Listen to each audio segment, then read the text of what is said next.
Hello, I am Li Kynvi. I'm the intern minister at First Parish Church of Groton, and welcome to day 11 of Good Enough Lent with the Kate Bowler and Jessica Richie book.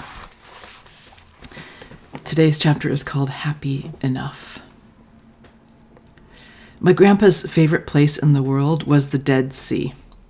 No, not that one, the Dead Sea of Canada. He was a down-home carpenter from the prairies, so the best he could afford was the drive to the western edge of the province of Saskatchewan, to Manitou Lake, a mineral spring.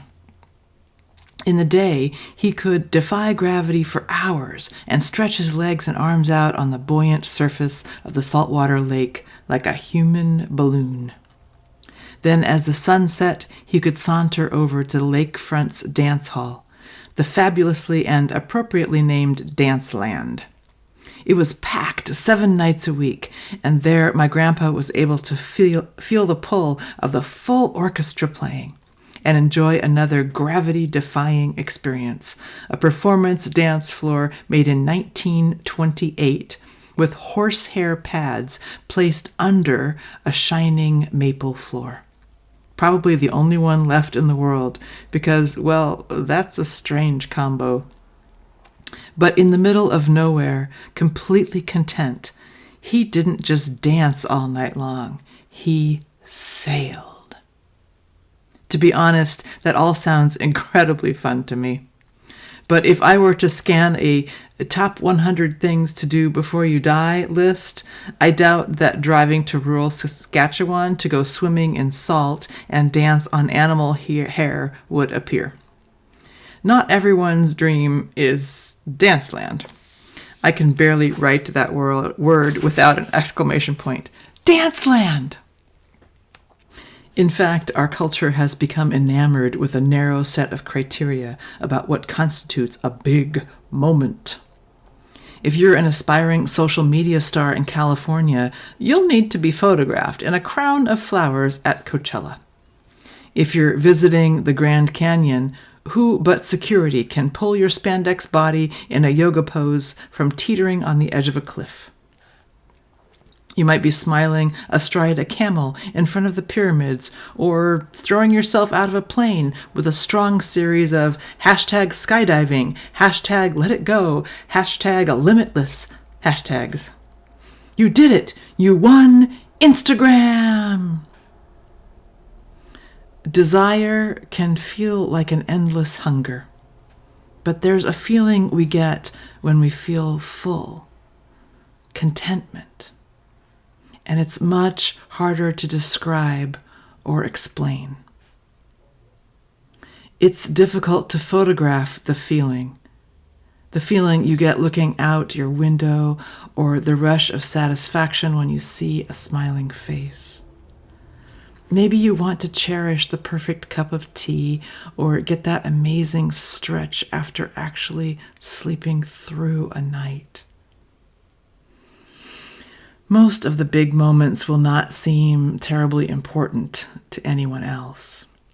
They might even feel sort of awful at the time. The Apostle Paul, sitting in prison, had something rather shocking to say about being content. His friends sent him some gifts, as he waited behind bars. But Paul made a point of letting them know that with or without presents, hungry or full, in prison or free, in wealth or in poverty, his contentedness remained. This helps to put the popular verse, "I can do all things through Christ who strengthens me," Philippians 4, verse 13, in context. Paul isn't saying he can move mountains or vanquish pain, but that he can find a kind of peace no matter the condition, good or bad. Put in that light, it's not heroic at all. It's more like settling into the moment. Paul learned to be content, but it had nothing to do with his self-sufficiency, sheer luck, satiation, or comfort. He couldn't have known if he would ever be free or how the story would turn out in the end. Rather, his contentment came from God's presence alone. All of us live inside of an economy of desire. Frankly, who doesn't want to go to dance land? And there will be times that feel like an endless desert, and times where we get to bob in the lake thinking about lunch. But the freedom is in knowing that when it comes to desire, you don't have to free fall to the very bottom. If everything falls apart, you might, like Paul, feel something else entirely. Contentment. You might feel strangely, weirdly okay. Sometimes we get to go to the Dead Sea. Other times, we're only in rural Saskatchewan.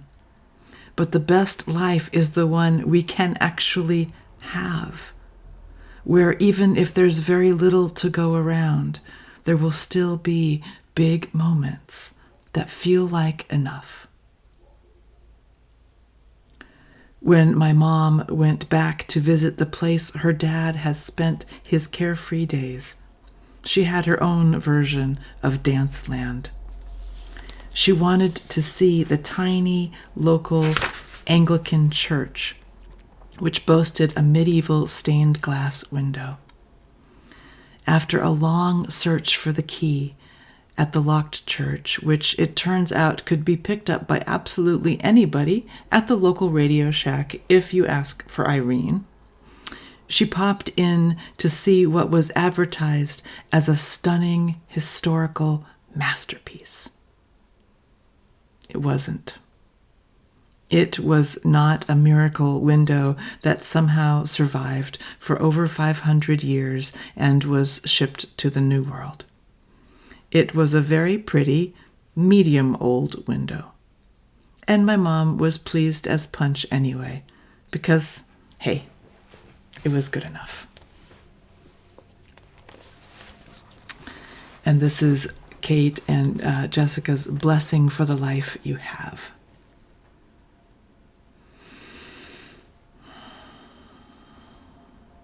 Blessed are you who hold hope with an open hand, who try not to fix your gaze on time's far horizon or get drunk on what might yet be.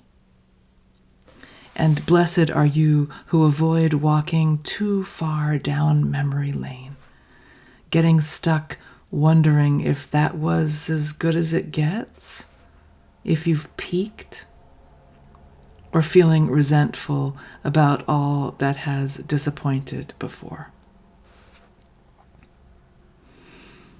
Blessed are you who know that sometimes you need to stay right here, at least for a minute. Blessed are you who look wide-eyed, maybe timidly, at the present moment, gazing at those things that are gently, actually within reach of your fingertips. Blessed are you amid the ordinary details that define what life is for you right now. And as you see them, greet them, each one, as you smile and call them by name. Every joy, small pleasures, birds chirping, cat cuddles, a cold glass of water, a little child calling your name, the breeze on your cheeks, the ocean rhythm, the perfect pillow, the kindness of a friend, loves that are and were and ever will be. May they seem even lovelier, even more delicious because they become gifts offered anew. May gratitude fill you, reaching all of the spaces within you that disappointment left behind and fear has gripped. May something rise in your heart that feels like a strange new kind of contentment. Because this isn't what you had planned, but it surprises you that even here, it can be good, satisfying. in a way that you know you can come back to, a place that can sustain you through whatever may come. Blessed are you, finding that life is good because it is enough. So for our good enough next step, we can be convinced that our happier life, our better self is out there somewhere. But maybe it's not as out of reach as we thought. Look around. Hold your hand to your chest and feel your steady pulse.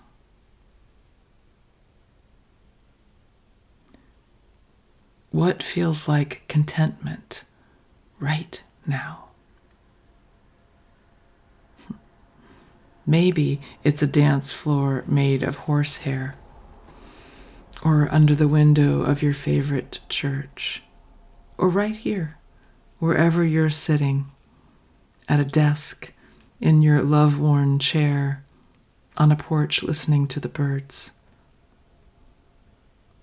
Is it in the warm cup of coffee, or the pet curled up at your feet? Whisper a prayer of gratitude for the best of life right now.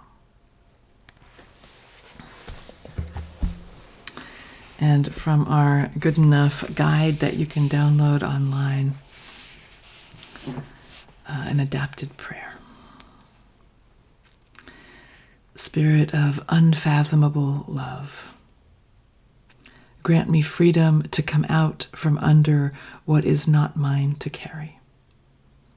Let me sit a while in your presence and begin to sense the pattern of my life that builds strength and peace. May it be for me such an inner joy that it might overflow to others.